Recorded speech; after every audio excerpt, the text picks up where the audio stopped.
बहुत समय पहले की बात है। किसी गांव में राहुल नाम का एक पेंटर रहता था। वे बहुत ईमानदार था, लेकिन वह बहुत गरीब होने के कारण घर घर जाकर पेंट का काम किया करता था। उसकी आमदनी बहुत कम थी। बहुत मुश्किल से उसका घर चलता था। पूरा दिन मेहनत करने के बाद भी वो 2 वक्त की सिर्फ रोटी ही जुटा पाता था। वह हमेशा चाहता था कि उसे बड़ा काम मिले, जिससे उसकी आमदनी अच्छी हो, पर वह छोटे छोटे काम बड़े लगन और ईमानदारी से करता था। एक दिन उसे गांव के सेठ ने बुलाया और कहा, सुनो बात, मैंने तुम्हें यहाँ एक बहुत जरूरी काम के लिए बुलाया है। क्या तुम वो काम करोगे? जी हुजूर, जरूर करूँगा। बताइए क्या काम है। मैं चाहता हूँ कि तुम मेरी नाव पेंट करो और ये काम आज ही हो जाना चाहिए। जी हुजूर, ये काम मैं आज ही कर दूंगा। नाव पेंट का काम सुनकर राहुल बहुत खुश हुआ। अरे वो सब तो ठीक है, पर तुम पहले ये तो बताओ कि इस काम के पैसे कितने लोगे? वैसे तो इस काम के 1500 लगते हैं।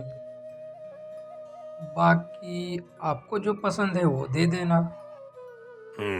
ठीक है, तुम्हें 1500 मिल जाएंगे, पर काम अच्छा होना चाहिए। जी हुजूर, आप चिंता मत कीजिए, आपको काम बढ़िया ही मिलेगा। सेठ उसे अपने नाव देखने नदी किनारे लेकर जाता है।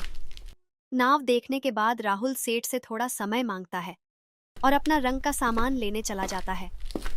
सामान लेकर जैसे ही राहुल आता है, वो नाव को रंगना शुरू कर देता है। जब राहुल नाव रंग रहा था, तब उसने देखा, अरे, नाव में तो छेद है। अगर इसे ऐसे ही पेंट कर दिया तो यह नाव डूब जाएगी। पहले इस छेद को ही भर देता हूँ। ऐसा क्या करवा छेद को भर देता है और नाव को पेंट कर देता है।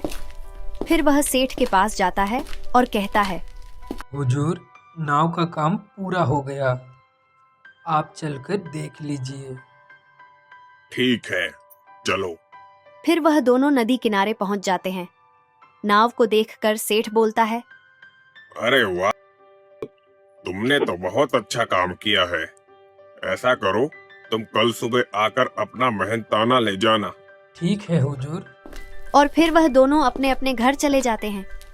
सेठ के परिवार वाले इस नाव में अगले दिन नदी के उस पार घूमने जाते हैं।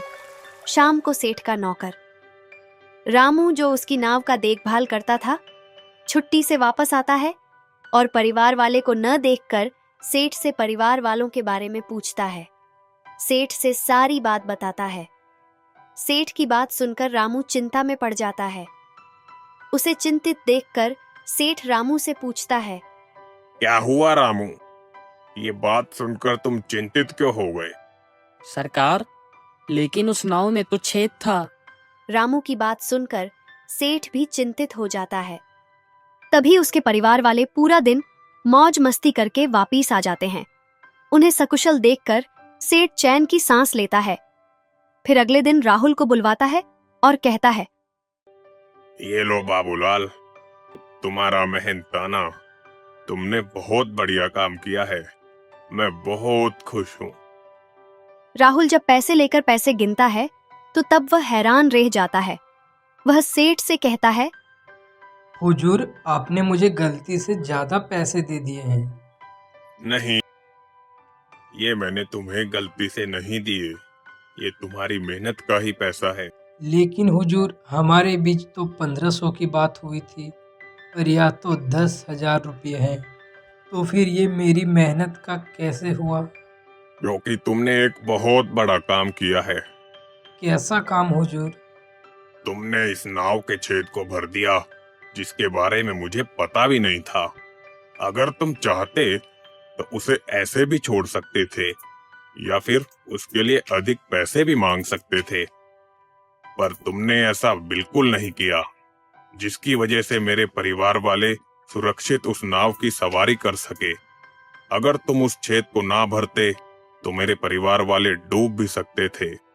आज तुम्हारी वजह से वो सुरक्षित है, इसलिए ये पैसे तुम्हारी मेहनत और ईमानदारी के हैं। लेकिन हुजूर, फिर भी इस छेद को भरने के लिए इतने पैसे तो नहीं बनते। अब तुम कुछ मत कहो, ये पैसे तुम्हारे ही है, तुम इसे रख लो। सेठ की बात सुनकर और राहुल पैसे लेकर बहुत खुश हुआ और कहने लगा, बहुत बहुत धन्यवाद सेठ साहब। ऐसा कहकर वह वहां से खुशी खुशी चला गया। तो बच्चों, हमें उस कहानी से यह शिक्षा मिलती है, हमें अपना काम पूरी लगन और ईमानदारी से करनी चाहिए।